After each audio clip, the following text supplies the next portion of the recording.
안녕하세요. 시아고거입니다. 오늘은 문장에 대해서 배워볼 건데요. 문장 크게 세 가지 파트로 나뉩니다. 문장 성분, 문장의 구조, 문장의 표현이 그것인데요. 이때 가장 처음에 배울 문장 성분은 품사 영역, 즉 단어 영역과 굉장히 유사하면서 다른 부분이 있어요. 정확하게 표현하자면 유사하다기보다는 좀 교집합이 있습니다. 예를 들면은 부사, 품사고요. 부사 어는 문장 성분이거든요. 이런 것들을 구분하는 작업이 이번에 들어갈 겁니다.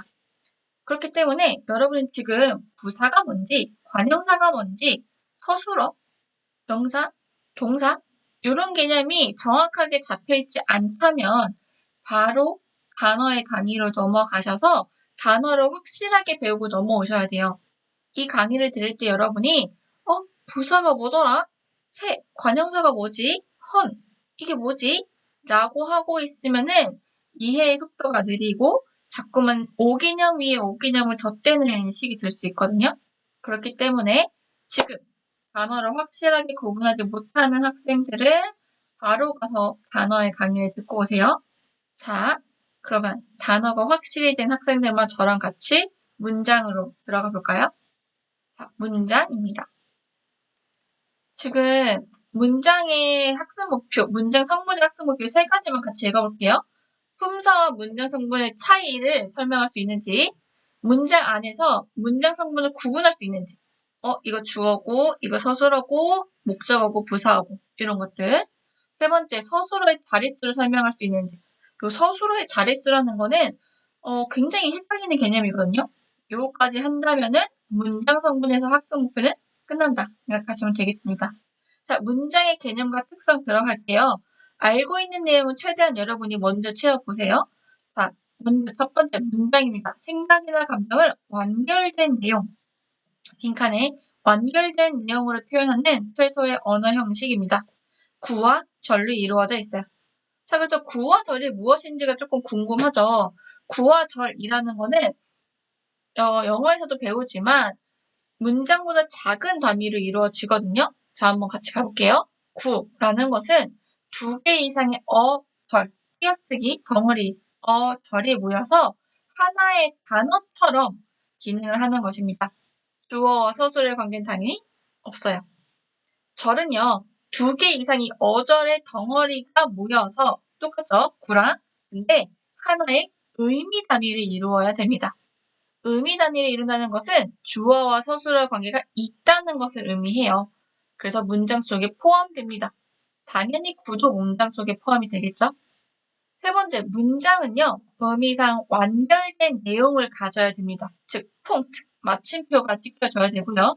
주어와 서술어의 관계도 당연히 있고요. 형식상 문장이 끝났음을 나타내는 표지가 있습니다. 독립적으로 쓰일 수 있고요. 자, 여기까지 선생님이 불러준 대로 한번 여러분 적어보시겠습니까? 네, 다 적으셨죠? 자, 완결된 내용, 어절이 모여서 하나의 단어처럼 기능을 하지만 주어, 서술의 관계는 없고요. 의미 단위를 이루고 주어와 서술의 관계도 있지만 문장 속에는 포함되는 작은 단위인 게 절이고요. 완결된 내용도 가지고 주어, 서술의 관계도 있으며 문장이 끝났음을 나타내는 표지가 있는 것이 바로 문장입니다. 네, 여기까지가 문장의 구성에 대한 기본 단위들에 대해서 얘기를 했고요. 자, 그때 문장의 성분, 이름들을 한번 채워볼게요. 주성분, 부속성분, 독립성분이 바로 그것입니다. 자, 첫 번째는 주성분입니다. 네, 주성분은요, 문장의 골격을 이루는 부분으로 반드시 필요한 문장 성분을 주성분이라고 합니다. 어떤 성분이라고요? 반드시 필요한 문장 성분입니다. 자, 두 번째, 부속 성분이라고 하거든요. 부속 성분은요, 주로 주성분의 내용을 꾸며주는 듯한 부분으로 어떠한 문장 성분이겠어요? 중요하지 않은 생략이 가능한 문장 성분을 부속 성분이라고 합니다. 세 번째는요, 네, 독립 성분입니다. 독립성분은요, 다른 문장 성분과 직접 관련을 맺지 않고 당연히 독립성분이니까 어떻게 쓰이겠어요? 네, 독립적으로 쓰이겠죠?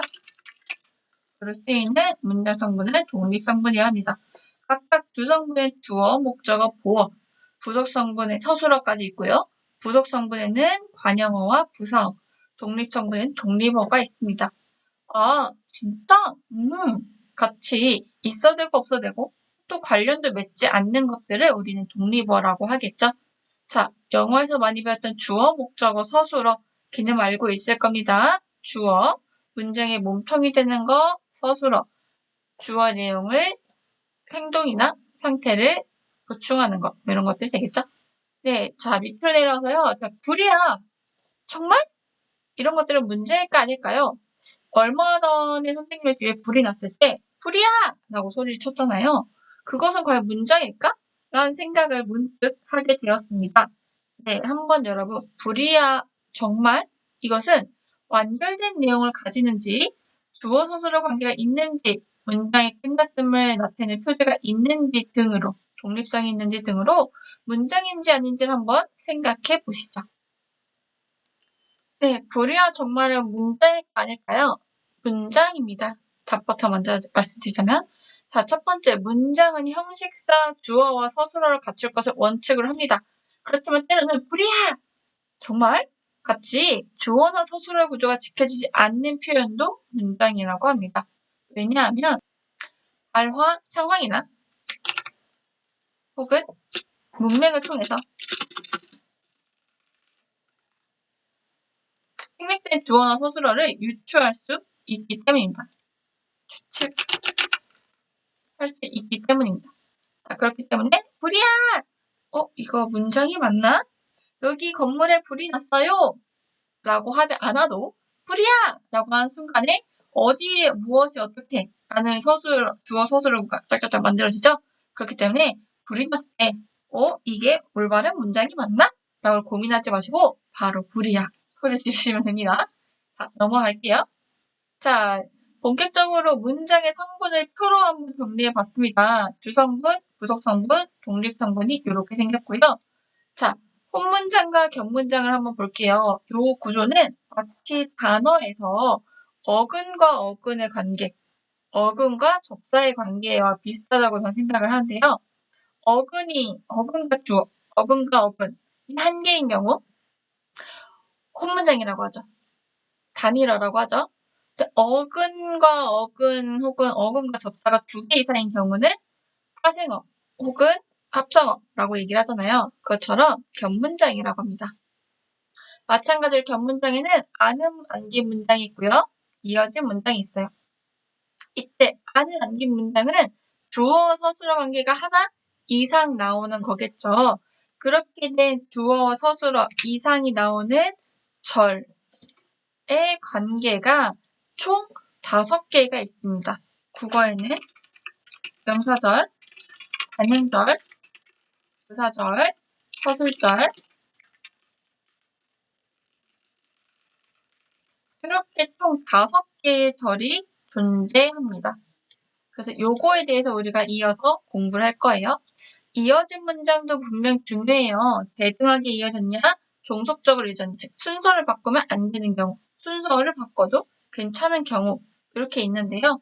이거는 저는 크게 중요한 것 같진 않고요.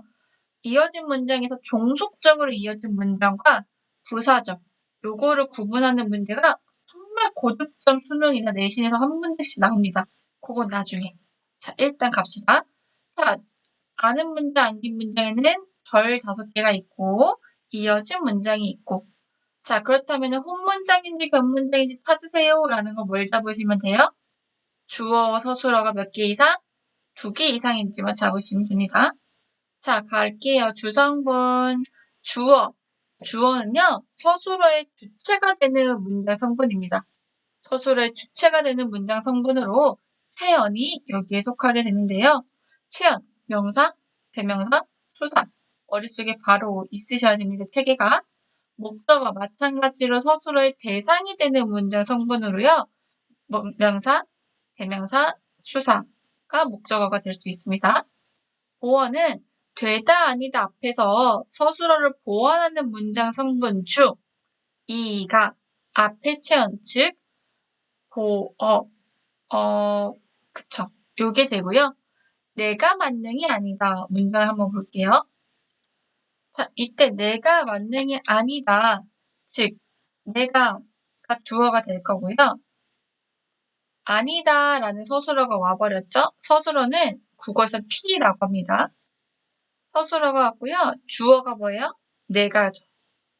그런데 여기 이가와 같이 주격조사처럼 생긴 복격조사가 와버렸죠? 그럼 얘는 보어구나 라고 생각하시면 됩니다. 자, 내가 되었다. 누가요? 내가 된 거죠? 내가 뭐가 됐어요? 떡이 되다. 네, 술이 떡이 되다. 이렇게 나온 건데요. 네, 떡이 되다. 보어고요. 네, 되었다. 뭐가요? 콩이요. 콩이 뭐가 되었어요? 두부가가 됩니다. 이렇게 구분하셔서 되다 아니다 서술어가 왔는지 안 왔는지를 먼저 잡으셔야 돼요.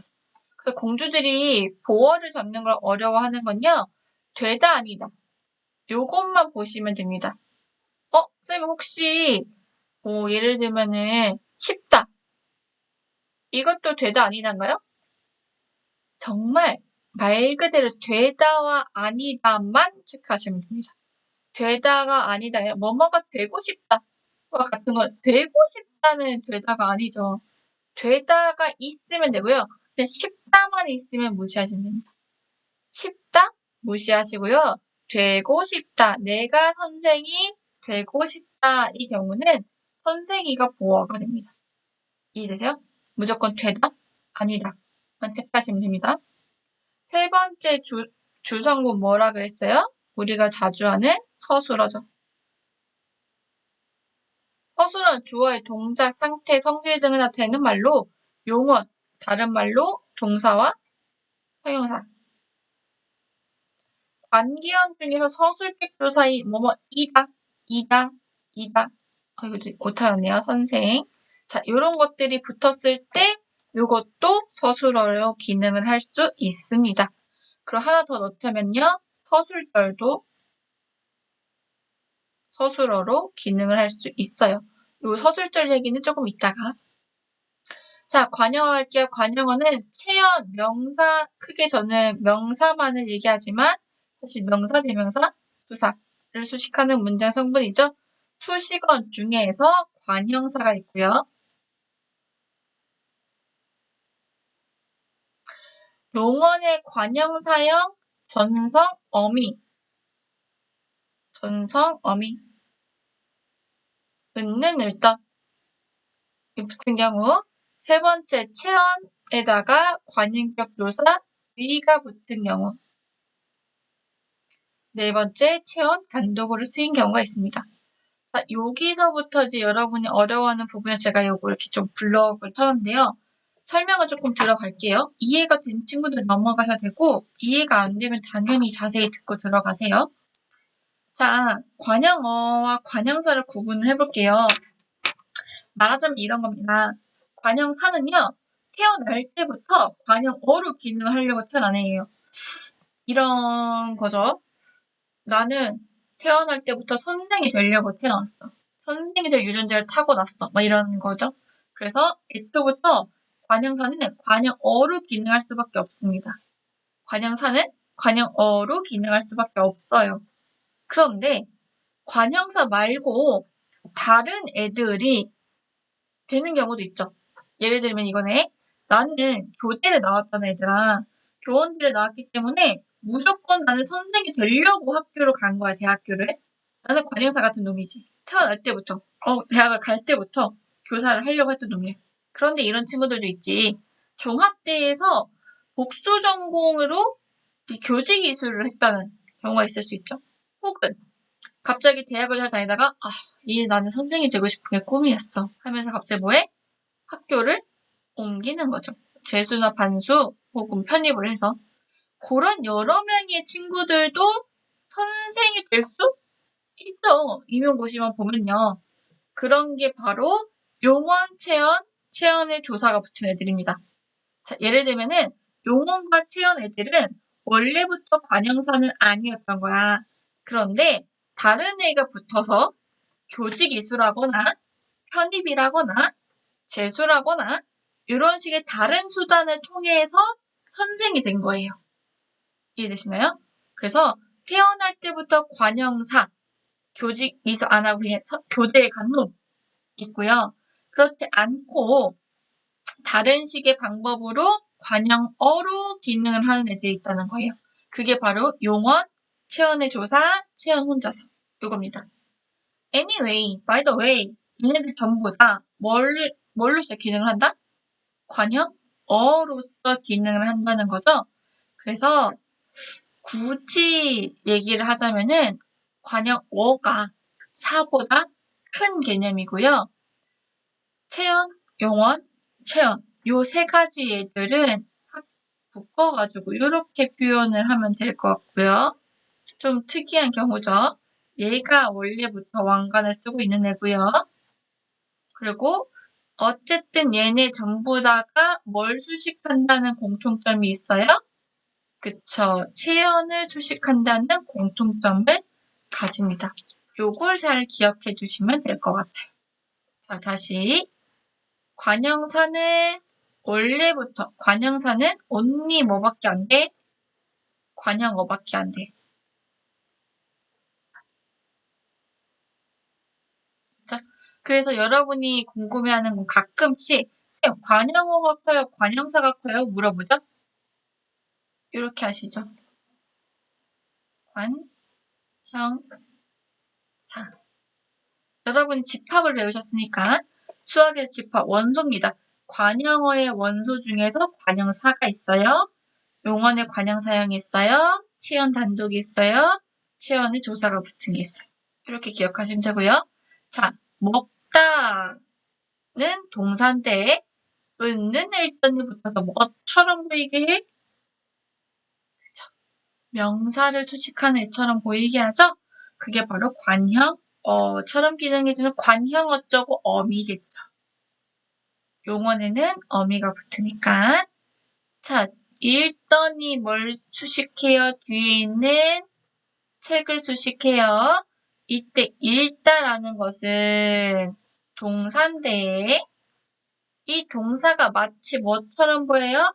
체언을 수식하는 관형 어쩌고처럼 보여요. 관형 어쩌고처럼 보이고 동사면 뭐만 붙을 수 있어요? 그렇죠. 접서도 붙을 수 있지만 이때는 관형 어쩌고 어미가 됩니다. 세 번째, 나의 고향이겠죠? 내가 고향이죠. 나의 살던 아니죠. 수식이 안 되죠. 내가 고향을 수식하고 있고요. 마찬가지로 6시 내 고향처럼 바로 단독적으로 수식하기도 합니다. 자, 부사도 마찬가지예요. 수식어 중에요. 태어날 때부터 관형사였던 놈처럼 태어날 때부터 부사인 녀석이 있네요. 자, 부사는요, 태어날 때부터 부사어로 기능하려고 태어났다 생각하시면 돼요. 자, 두 번째, 용언의 부사형 어미가 붙어야죠. 접사가 아니라 개, 도록, 듯이, 아서, 어서와 같이 부사처럼, 부사 형태로 만들어주는 전성 어미입니다. 전성어미라는 건 기억 못 하셔도 되는데요. 어미라는 건 기억하셔야 돼요. 부사형 어미. 그는 웃는다. 어떻게 해서 참 예쁘게 웃는다. 이렇게. 자, 마지막 독립어 할게요. 독립언 자체에 독립언 자체에 들어있는 감탄사.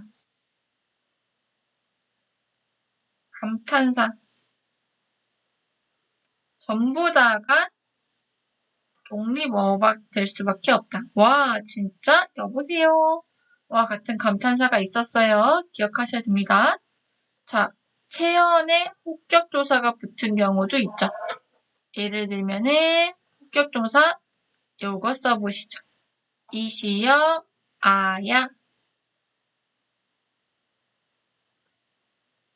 아야, 이시여. 채연아, 아, 시아야, 야, 선생님이시여, 달님이시여 와 같은 걸 씁니다. 이시여는 높임이라고 전에도 말씀드렸어요. 이렇게 구성됩니다. 표 간단하게 하면서 봤고요. 넘어가서 주어부터 조금 자세히 볼게요. 여기서 잠깐 끊고 가도록 하겠습니다. 주어, 목적어, 보어. 그리고 콕콕 정리 숙제고요. 부속성분 갈 거고요. 마지막에 독립성분. 아마 주성분하고 또 한번 끊어야 될 것 같습니다. 일단 여기까지 한번 끊겠습니다.